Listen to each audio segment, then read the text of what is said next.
الحمد لله رب العالمين والعاقبة للمتقين والصلاة والسلام على سيد الأنبياء والمرسلين وعلى آله وأصحابه وأزواجه وذرياته وأهل بيته وابنه الغوث الأعظم الجيلاني ومعين الملة والدين وشيخ الإسلام والمسلمين أعلى الحضرة الإمام أحمد رضا وعلى عباد الله الصالحين أجمعين أما بعد فأعوذ بالله من الشيطان الرجيم بسم الله الرحمن الرحيم يا أيها الذين آمنوا إذا نودي للصلاة من يوم الجمعة فصوا إلى ذكر الله وذروا البيع ذلكم خير لكم إن كنتم تعلمون صدق الله مولانا العظيم وبلغنا رسوله النبي الأمين المختار الكريم ونحن على ذلك لمن الشاهدين والشاكرين والحمد لله رب العالمين۔ آئیے سب سے پہلے مذہب اہل سنت والجماعت یعنی کہ مسلک اعلیٰ حضرت کے قدیم دستور کے مطابق ہم سب کے آقا و مولا حضور سراپا نور سیدنا محمد الرسول اللہ صلی اللہ تعالی علیہ وآلہ وسلم کی بارگاہ پر نور میں جی لگا کر درود پاک کی نظریں پیش کر لیں۔ اللہم صلی علی سیدنا مولانا محمد معدن الجود والکرم وعلی آلہ وصحابہ وبارک وسلم صلاۃ و سلام علیک یا رسول اللہ صلی اللہ تعالی علیہ وآلہ وسلم۔ نبی اور آل نبی پر ایک بار اور محبت سے جی لگا کر درود شریف پڑھ لیں۔ صلی اللہ علی النبی الامی وآلہ صلی اللہ علیہ وسلم صلاۃ و سلام علیک یا رسول اللہ صلی اللہ تعالی علیہ وآلہ وسلم۔ اللہ کے پیارے حبیب صلی اللہ تعالی علیہ وآلہ وسلم کا فرمان علی شان، اس کا مفہوم یہ ہے کہ جو شخص جمعۃ المبارکہ کے دن مجھ پر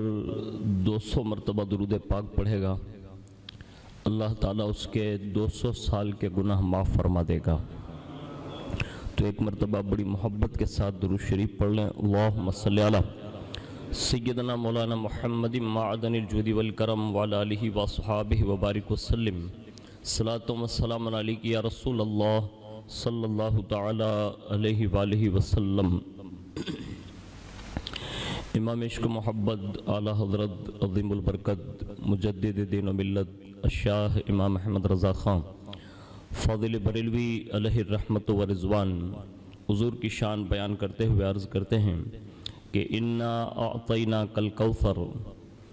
اِنَّا أَعْطَيْنَاكَ الْكَوْثَرَ، ساری کثرت پاتے یہ ہیں، اور رب ہے معطی یہ ہیں قاسم، رب ہے معطی یہ ہے قاسم، رزق اس کا ہے کھلاتے یہ ہیں، رزق اس کا ہے کھلاتے یہ ہیں۔ اور آگے کہتے ہیں کہ اپنی بنی ہم آپ بگاڑیں، اپنی بنی ہم آپ بگاڑیں، کون بنائیں بناتے یہ ہیں، کون بنائیں بناتے یہ ہیں۔ اور لاکھوں بلائیں کروڑوں دشمن، لاکھوں بلائیں کروڑوں دشمن، کون بچائے بچاتے یہ ہیں، کون بچائے بچاتے یہ ہیں۔ اور بندے کرتے ہیں کام غضب کے، بندے کرتے ہیں کام غضب کے، مژدہ رضا کا سناتے یہ ہیں، مژدہ رضا کا سناتے یہ ہیں۔ اور نزا روح میں آسانی کر دیں، نزا روح میں آسانی کر دیں، کلمہ یاد دلاتے یہ ہیں، کلمہ یاد دلاتے یہ ہیں۔ اور مرقد میں بندوں کو تھپک کر، مرقد کہتے ہیں قبر کو، مرقد میں بندوں کو تھپک کر میٹھی نیند سلاتے یہ ہیں، میٹھی نیند سلاتے یہ ہیں۔ اور باپ جہاں بیٹے سے بھاگے، قیامت کا پس منظر بیان کرتے ہوئے کہتے ہیں کہ باپ جہاں بیٹے سے بھاگے لطف وہاں فرماتے یہ ہیں، لطف وہاں فرماتے یہ ہیں، اور ماں جب اکلوتے کو چھوڑے، ماں جب اکلوتے کو چھوڑے آ آ کہہ کے بلاتے یہ ہیں، اور آگے کہتے ہیں کہ خود سجدے میں گر کر اپنی، خود سجدے میں گر کر اپنی گرتی امت اٹھاتے یہ ہیں، گرتی امت اٹھاتے یہ ہیں، اور اپنے بھرم سے ہم حلقوں کا، اپنے بھرم سے ہم حلقوں کا پلہ بھاری بناتے یہ ہیں، پلہ بھاری بناتے یہ ہیں، اور ٹھنڈا ٹھنڈا میٹھا میٹھا، ٹھنڈا ٹھنڈا میٹھا میٹھا پیتے ہم ہیں پلاتے یہ ہیں، پیتے ہم ہیں پلاتے یہ ہیں، اور سلم سلم کی ڈھارس سے، سلم سلم کی ڈھارس سے پل پر ہم کو چلاتے یہ ہیں، پل پر ہم کو چلاتے یہ ہیں، اور کہتے ہیں کہ جن کے چھپر تک نہیں اون کے، جن کے چھپر تک نہیں اون کے موتی محل سجواتے یہ ہیں، موتی محل سجواتے یہ ہیں، اور آگے کہتے ہیں کہ کہہ دو رضا سے خوش ہو خوش رہ، کہہ دو رضا سے کہ خوش ہو خوش رہ، مزدہ رضا کا سناتے یہ ہیں، ٹھنڈا ٹھنڈا میٹھا میٹھا پیتے ہم ہیں پلاتے یہ ہیں۔ ایک بار محبت کے ساتھ درود شریف پیش کر لیں، اللہم صلی علی سیدنا مولانا محمد معدن الجود والکرم وعلی آلہ وصحابہ وبارک وسلم، صلاۃ و السلام علیک یا رسول اللہ صلی اللہ تعالی علیہ وآلہ وسلم۔ تمام احباب سے گزارش ہے کہ آگے بڑھ جائیں اور صفوں کو تھوڑا درست کرتے جائیں پہلے سے، تاکہ اس کی بڑی برکتیں انشاءاللہ آپ خود ہی، یہ تو دنیا ہے، آخرت میں انشاءاللہ اس کی بڑی نعمتیں اور بڑی برکتیں اللہ اس مبارک دین کی جو ہے وہ عطا فرمائے گا۔ میں نے قرآن عظیم کی گزشتہ جمعۃ المبارکہ میں جو تلاوت کی تھی، آج کے دن بھی اسی آیت کے ضمن میں جمعۃ المبارکہ کی اہمیت کے حوالے سے چند باتیں عرض کرنے کی سعادت حاصل کروں گا، جس میں اللہ رب العزت ارشاد فرماتا ہے کہ ایمان والو، جب نماز کی اذان ہو جمعہ کے دن تو اللہ کے ذکر کی طرف دوڑو اور خرید و فروخت چھوڑ دو، یہ تمہارے لیے بہتر ہے اگر تم جانو۔ جمعۃ المبارکہ کو یہ اہمیت دی گئی کہ اس کی اذان کے بعد، اور میں نے گزشتہ جمعہ یہ بات بتائی تھی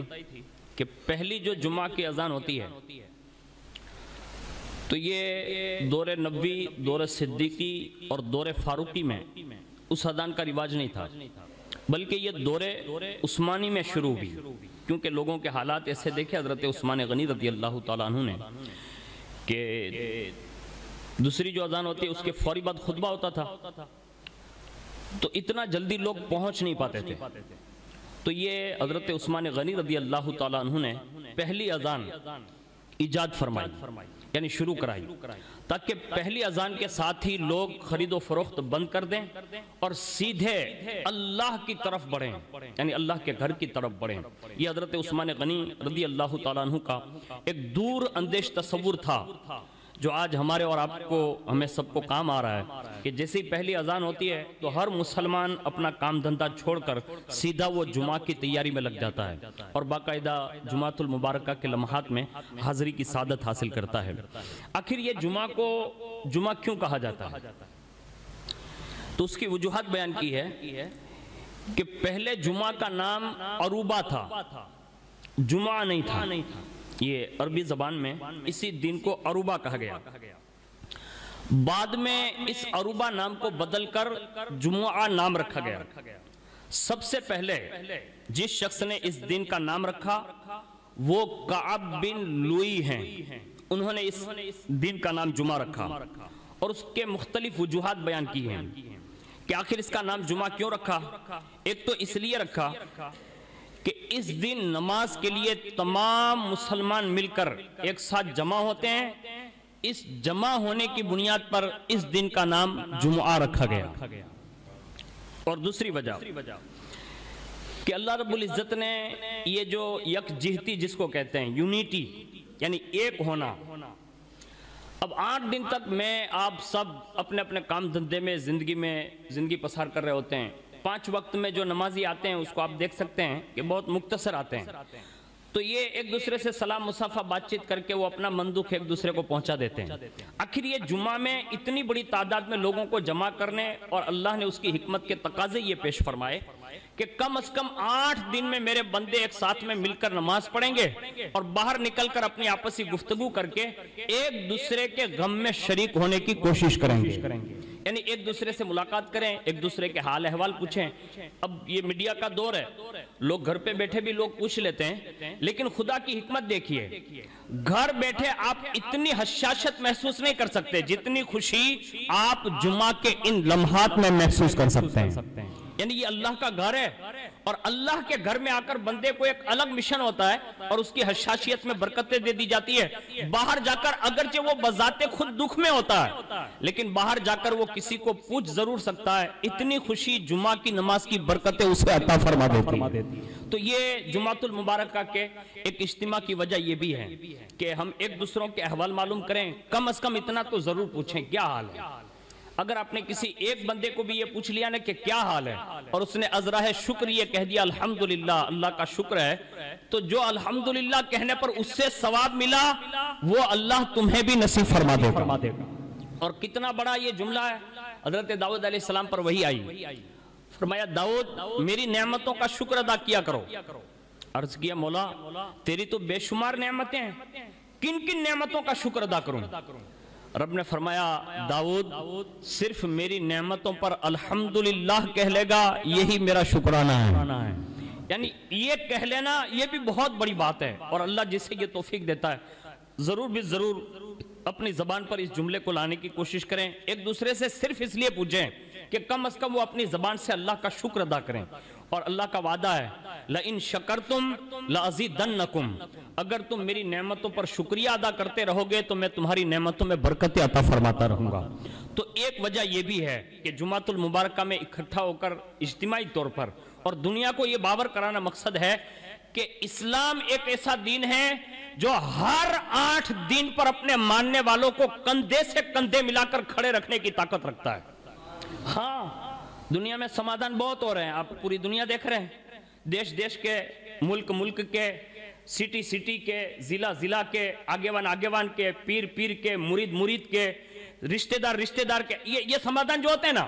یہ سمادھان سالوں میں کہیں جا کر ایک بیٹھک ہو پاتی ہے، اور وہ بھی کمپلسری نہیں ہے کہ وہ ملا ہی دیں، لیکن ایک 8 دن میں غریبوں کا حج اتنا اچھا آتا ہے کہ دشمن سے دشمن بھی اگر بازو میں کھڑا رہ جائیں تو ٹھوسا مار کے یوں نہیں کہہ سکتا گھٹ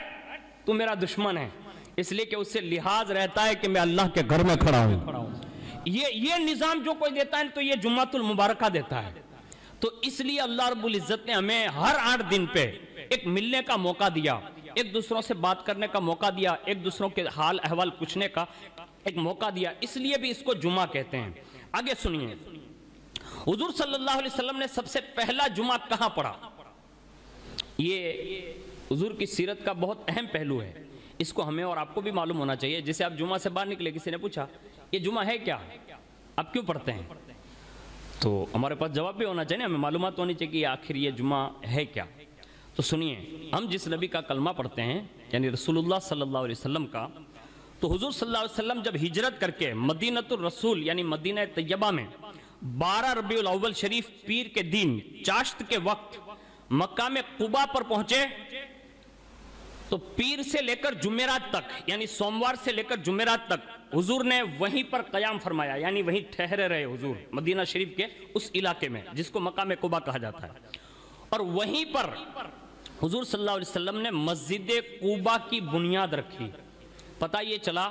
حضور نے ہجرت فرما کر ابھی مدینے کے اندر داخل نہیں ہوئے ہیں، باہر ایک جگہ ہے جہاں مقام قباء ہے، لیکن حضور نے 3 دن میں مسجد کی بنیاد رکھ دی۔ اب اس سے پوری دنیا کے لوگوں کو یہ باور کرانا مقصد تھا کہ مسلمان جہاں بھی پہنچے تو سب سے پہلے وہ اس بات کی خبرگیری کرے کہ یہاں اللہ کا گھر ہے کہ نہیں، اور اگر نہیں ہے تو رسول اللہ کی سنت مبارکہ یہی ہے کہ حضور نے سب سے پہلے مقام قباء میں، وہاں کمپلسری رکنا نہیں تھا، 3 دن قیام کیا، حضور نے وہیں مسجد قباء کی بنیاد رکھ دی، لوگوں کو یہ بتانے کے لیے کہ دین اگر کسی مرکز سے پھیلتا ہے تو اس سے اللہ کا گھر مسجد کہتے ہیں۔ یہ مسجد کی اہمیت بتائی۔ ہم اور آپ کو تعمیر کرنے کے لیے ابھی نہیں کہا جا رہا ہے، ہمیں اور آپ کو صرف حضور کے فرمان پر صرف مسجد میں آنے کیا حکم ہے کہ کم از کم اپنے علاقے کی مسجد میں آیا جایا کرو، ورنہ بابری مسجد کے شہید ہونے کے بعد واویلا کرنے سے کچھ نہیں ہوگا اگر تم نے اپنے علاقوں کی مسجدوں کو آباد نہیں کیا۔ حضور نے اس کا قیام فرمایا، یعنی باقاعدہ بنیاد رکھی، اور جمعہ کے دن حضور نے ارادہ کر لیا کہ اب میں مدینہ شریف میں مطلب جاؤں گا مقام قباء سے۔ ابھی یہ آپ نے عزم ہی کیا تھا، اور بنی سالم بن عوف کی وادی کے درمیان، یعنی آپ سفر کر رہے ہیں اور اسی درمیان اس وادی میں جب پہنچے نا عزم مدینہ کر کے، تو وہیں جمعہ کی نماز کا وقت آ گیا، اور جیسی مسجد میں یہ درمیان سفر میں یہ وقت آیا نا، تو حضور صلی اللہ علیہ وسلم نے اس جگہ کو جہاں حضور ٹھہرے تھے اسی جگہ کو مسجد جمعہ کا نام دے دیا، کہا حضور آج سے یہ مسجد ہے اور اسی کو مسجد جمعہ ہم نے قرار دے دیا ہے۔ اب حضور یہاں تک تشریف لا چکے ہیں تو کم از کم حضور کرم یہ فرما دیں کہ اسی مسجد میں جمعہ کی نماز ادا فرمائیں۔ حضور نے ہجرت کے بعد پہلا جمعہ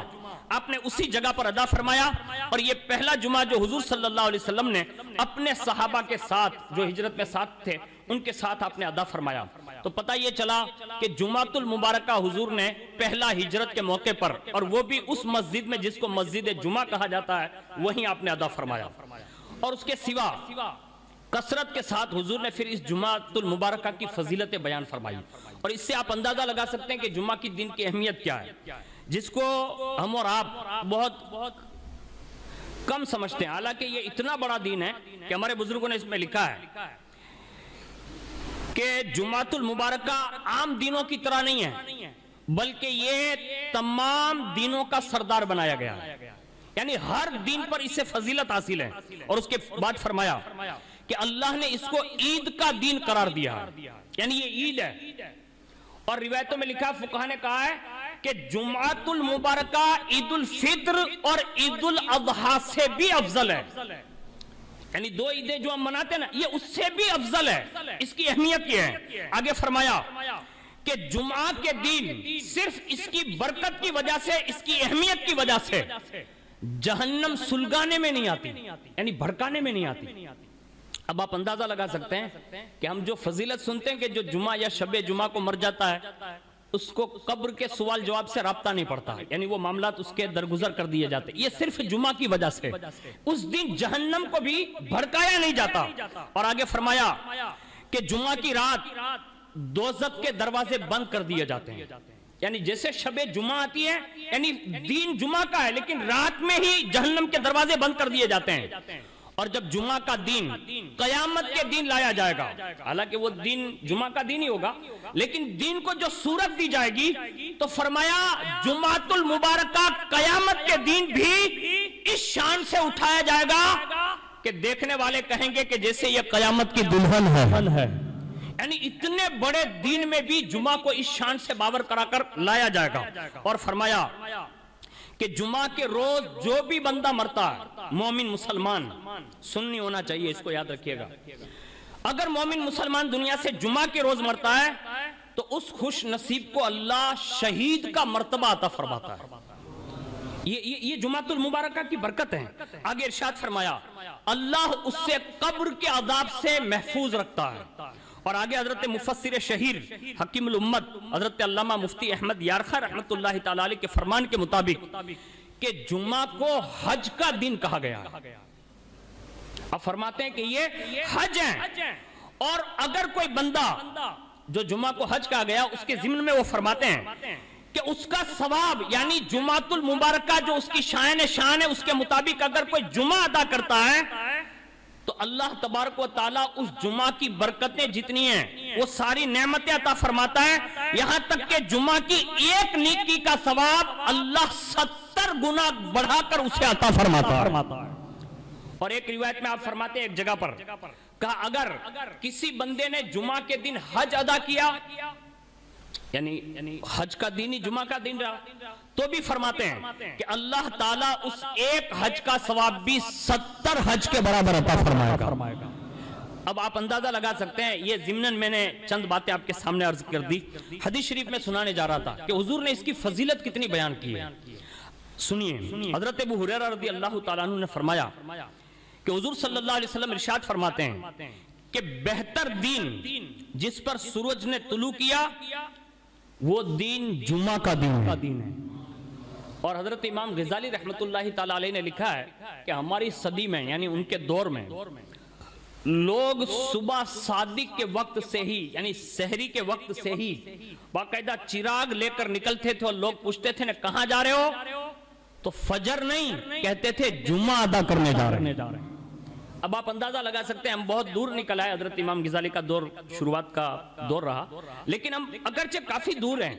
لیکن میں یہ نہیں کہتا کہ ہم سحری کے وقت نکل آئیں، لیکن کم از کم ایسے وقت تو پہنچیں کہ کم از کم ایک ساتھ میں مل کر آپ سنتیں ادا کر سکیں، کم از کم تحیت المسجد یا تحیت الوضو ادا کر سکیں۔ اس شان سے اگر آپ نے اور ہم نے جمعہ کی اہمیت کا اندازہ کر کے اگر اس کی برکتیں لوٹنا چاہیے نا، تو اس کی بڑی برکتیں ہیں۔ اور آج کے دن میں 2 ساعتیں ایسی ہے، یعنی 2 لمحے یہ پورے مکمل دن میں ایسے آتے ہیں کہ بندہ جو بھی جائز چیز کا سوال کرتا ہے اللہ اس سے عطا فرما دیتا ہے۔ اور خاص کر کے یہ منبر پر جب خطیب بیٹھتا ہے نا، اس میں جو 2 جمعہ کے خطبے ہوتے ہیں، اس میں بیچ میں جو وقفہ گزرتا ہے، وہ لمحہ وہ مانگنے کا لمحہ ہے، لیکن زبان سے کہنے کی اجازت نہیں۔ ہمارے فقہا فرماتے ہیں کہ دل ہی دل میں مانگے، اس لیے کہ دل کی دھڑکنیں بھی اللہ جاننے پر قادر ہے۔ اس وقت مانگ لینا چاہیے۔ ہمارے یہاں تو اکثر مسجدیں، اللہ ماشاءاللہ آپ کو نہیں کہتا، میں کہیں جاتا بھی نہیں، لیکن یہ شکایتیں سنتے ہیں کبھی کبھی کہ پوری جمعہ کی تقریر ہوتی ہے نا تو لوگ سو کر سن لیتے ہیں۔ اکثر ہمارے حالات یہ بنے ہوئے ہیں کہ اکثر لوگ جمعہ کی تقریر سوتے ہوئے سنتے ہیں۔ اب مجھے بتاؤ، جو قوم جمعہ میں بھی آ کر سو جاتی ہو، اب اس سے اور کیا تصور کیا جا سکتا ہے؟ اب تو ماشاءاللہ اچھے ہیں، بیدار ہو کر سنتے ہیں اور بڑا اچھا سننے کا ذوق رکھتے ہیں، لیکن آپ کو یہ اہمیت کا اندازہ ہونا چاہیے کہ جمعہ کے دن جو یہ 2 جمعوں کے درمیان جو خطبے کے درمیان جو لمحہ ہوتا ہے، وہ وقفہ خاص کر کے اذان جیسے ہوئی جمعہ کی ایک خطبے کی، دوسری جس کو کہتے ہیں، اور اس کے اور جمعہ کے خطبے کے شروع ہونا کے درمیان جو لمحات ہے، یہ بھی قبولیت کے لمحات ہیں۔ یہاں تک کہ منبر پر سے جب خطیب جمعہ کا خطبہ پڑھ کر مصلی تک پہنچے، اس درمیان جو لمحہ گزرتا ہے وہ بھی قبولیت کا لمحہ ہے۔ یہاں تک کہ تکبیر اور تکبیر تحریمہ یعنی لفظ اللہ اکبر کہنے کے درمیان جو بیچ والا تھوڑا سا وقف گزرتا ہے، یہ بھی دعا کی قبولیت کا وقت ہے۔ یعنی یہ اتنے سارے لمحات، اور جمعہ کی اذان سے لے کر اقامت تک یہ بیچ کا پورا وقفہ جو ہے نا، وہ بھی قبولیت کا وقت ہے۔ پتہ یہ چلا یہ کم از کم 1 گھنٹہ ہمارے لیے صرف اس لیے دیا جاتا ہے کہ بندے تو جائز چیزیں مانگتا رہے، میں تجھے نوازتا رہوں، لیکن مانگنا چاہیے۔ اور ہم اور آپ جو دنیا سے مانگتے ہیں نا، کبھی اللہ سے بھی مانگ کے ٹرائی کریں۔ حدیث قدسی میں غالباً کہ اللہ رب العزت اس کی جو شان ہے وہ فرماتا ہے کہ میری بارگاہ میں بندہ جب ایسے ہاتھ پھیلاتا ہے نا، تو میری کریمی کی غیرت کو یہ پسند نہیں کہ کوئی بغیر لیے ہوئے ہاتھ نیچے کر لے۔ یعنی اس کی غیرت تو دیکھو کہ جس نے ایسے ہاتھ اٹھا دیے تو وہ کہتا ہے میری غیرت گوارا نہیں کرتے کہ بغیر کچھ دیے اس کو ہاتھ نیچے رکھوا دوں۔ پتہ یہ چلا حدیث قدسی سے کہ وہ ضرور دیتا ہے، اس کی غیرت یہی ہے کہ وہ دینے پر قادر ہے، وہ دیتا ہے، لیکن ہمیں اور آپ کو ہاتھ اٹھانے کی بھی توفیق نہیں۔ اب سینکڑوں مسجدوں کا دورہ کر لیں، ہاتھ اٹھانے کے وقت جو امام صاحب نے ہاتھ اٹھائے ہوتے ہیں نا، تو لوگ پیچھے کوئی آمین کہنے والے بھی نہیں ملتے، آپ کو پتہ ہے؟ اور یہ کام آپ جمعہ کے دن بھی کرتے ہیں۔ ہاں،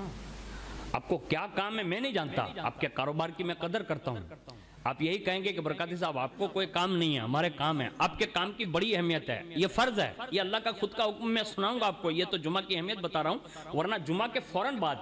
آپ جا سکتے ہیں، اس میں کوئی شک و شبہ نہیں۔ یہاں تک کہ اگر آپ سنتیں بھی یا نہیں پڑھتے، گھر جا کر پڑھتے تو یہ سب سے بہتر ہے،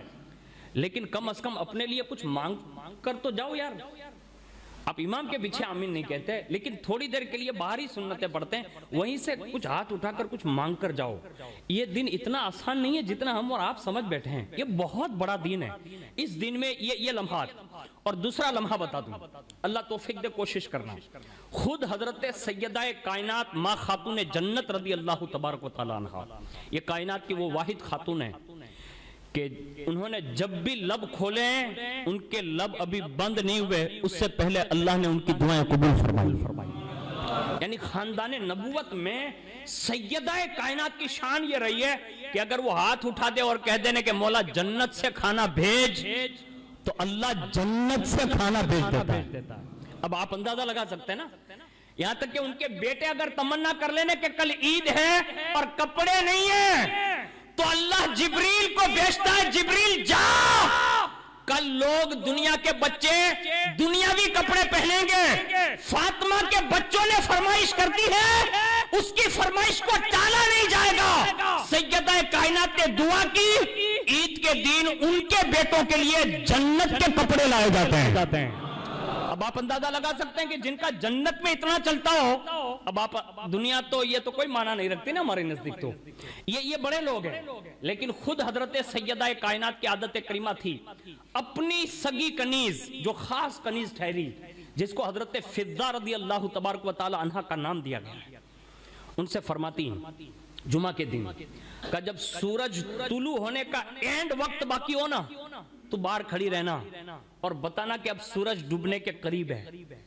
یعنی وہ سورج جو غروب ہونے کے بالکل لمحات قریب ہونا، اس سے مجھے مطلع کرنا، اس لیے کہ میں نے رسول اللہ سے سنا ہے کہ اس لمحے میں اللہ دعا قبول فرماتا ہے۔ کوشش کرنا، اللہ توفیق دے،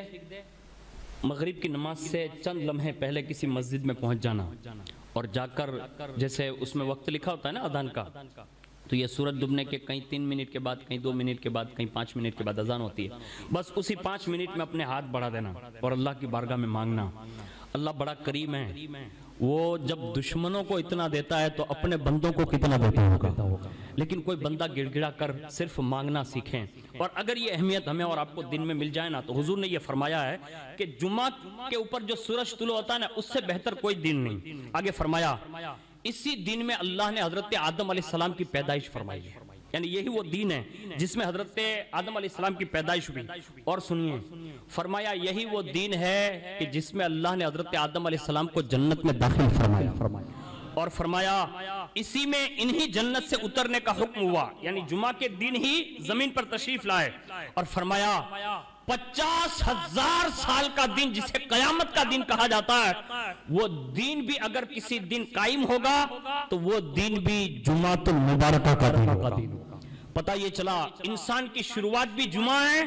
اور انسان کے آخری وقت جو حساب کتاب کا دن ہے وہ بھی جمعہ کا دن ہے۔ تو ہمیں ہر 8 دن میں اس بارے میں خود غور و خوض کرنی چاہیے کہ آخر یہ جمعہ ہے کیا۔ جس دن بندوں تمہیں پتہ چل گیا نا کہ یہ جمعہ جو اتنے نکل گئے نا، جس دن سے اہمیت معلوم ہو گئی کہ جمعہ یہ ہے، اس دن سے گئے جمعہ جو غفلت میں گزرے نا، آپ افسوس کرنے پر مجبور ہو جائیں گے کہ یہ اتنا بڑا دین ہے جس نے ہم نے اتنے مطلب غفلت سے گزار دیے، کبھی غفلت نہیں ہوگی۔ اور یہ جمعہ کی برکت انشاءاللہ اللہ نصیب کرے گا تو آہستہ آہستہ تمہیں ہر دن کی قدر نصیب ہو جائے گی، ہر رات کی قدر محسوس ہوگی۔ ایک حدیث شریف آخری سن لیں، حضرت ابو الدرداء فرماتے ہیں کہ حضور نے فرمایا کہ جمعہ کے دن مجھ پر کثرت کے ساتھ درود پاک پڑھا کرو، اور فرمایا کہ یہ دن مشہود ہے، یعنی گواہی کا دن ہے، یعنی قیامت کا دن ہوگا اور اس میں سب گواہی دیں گے، تو کہا یہ مشہود کا دن ہے، اور فرمایا اس دن اللہ کے مقدس فرشتے حاضر ہوتے ہیں، یعنی باقاعدہ زمین پر، اور فرمایا مجھ پر جو بھی درود شریف پیش کیا جاتا ہے وہ فرشتے درود پاک لا کر میری بارگاہ میں پیش کر دیتے ہیں۔ اور فرمایا حضرت ابو الدرداء کہتے ہیں میں نے عرض کی اور موت کے بعد یعنی آپ کے وصال کے بعد اللہ، حضور نے فرمایا اللہ تعالیٰ نے زمین پر انبیاء کرام کے جسموں کو کھانا حرام کر دیا ہے، یعنی حضور نے اپنی زندگی کا پتہ بتایا، کہا میرے وصال کے بعد بھی درود پڑھا کرنا، اس لیے کہ کسی نبی کے جسم کو زمین کھا ہی نہیں سکتی۔ ہاں ہمارے یہاں صدیوں کے بعد حضور کے غلاموں کا کفن میلا نہیں ہوتا، یعنی حضور پر جو درود و سلام پڑھتے رہتے ہیں ان کی یہ شان ہے، تو حضور کی شان تو بہت بلند و بالا ہے، لیکن پھر بھی حضور نے یہ فرمایا اور اس کے بعد فرمایا سنو ابو درداء، اللہ کا ہر نبی زندہ ہے، یہ ارشاد فرمایا کہ اللہ کا ہر نبی زندہ ہے اور اللہ اسے روزی بھی عطا فرماتا ہے۔ یعنی یہ انبیاء کرام کی شان حضور نے بیان فرمائی، لیکن جمعہ کے دن کی اہمیت بھی بتائی کہ یہ شہادت کا دن ہے، مشہود دن جس کو کہتے ہیں نا، اس میں گواہیاں پیش کی جائے گی۔ اس وقت جو ہم بیٹھے ہیں نا، بظاہر ہمارے لیے کوئی پروٹوکول نہیں ہے، اب دیکھنے جائے تو کوئی سیکورٹی گارڈ ہمارے مسجد کے گیٹ پر کھڑے نہیں ہیں، لیکن قدرت کا کرشمہ تو دیکھیے، محبوب کی زبانی کہلوا دیا، کہا جب تم جمعہ کے دن آتے ہو نا تو صبح سے فرشتے مسجد کے دروازے پر رجسٹر لے کے بیٹھے رہتے ہیں۔ یہ پروٹوکول ہے، یہ تمہارا وی آئی پی کوٹا ہے، یعنی اس دن کی اہمیت یہ ہے کہ تم آتے نہیں، اس سے پہلے فرشتوں کو بٹھایا جاتا ہے، کہا میرے محبوب کا غلام عید منانے آ رہا ہے، حج کرنے آ رہا ہے، یعنی یہ ثواب جو ہے نا شہادت کے مرتبے حاصل کرنے آ رہا ہے، یہ ساری چیزیں اس فرشتوں کے ذریعے پروٹوکول دیا جا رہا ہے اور فیسلٹی بڑھائی جا رہی ہے کہ میرے محبوب کے غلام آئیں گے، ان کے نام لکھتے جاؤ تاکہ قیامت کے دن جب یہ فرشتے رجسٹر پیش کریں گے نا تو جمعہ کی برکتیں لوٹنے والوں، اللہ ضرور تمہیں اس دن کی برکتوں سے مالا مال فرمائے گا۔ کوشش کریں جتنا ممکن ہو سکے، اب ماشاءاللہ آج بڑی تعداد میں لوگ پہلے حاضر ہوئے، میں آپ سب کا شکریہ ادا کرتا ہوں اور دعا کرتا ہوں کہ اللہ تعالیٰ ہم سب کو اور تمام سنی مسلمانوں کو جمعۃ المبارکہ کی برکتیں نصیب فرمائیں اور اللہ ہماری نسلوں کو بھی اس دن کی اہمیت نصیب فرمائیں۔ وما علینا الا البلاغ۔ السلام علیکم۔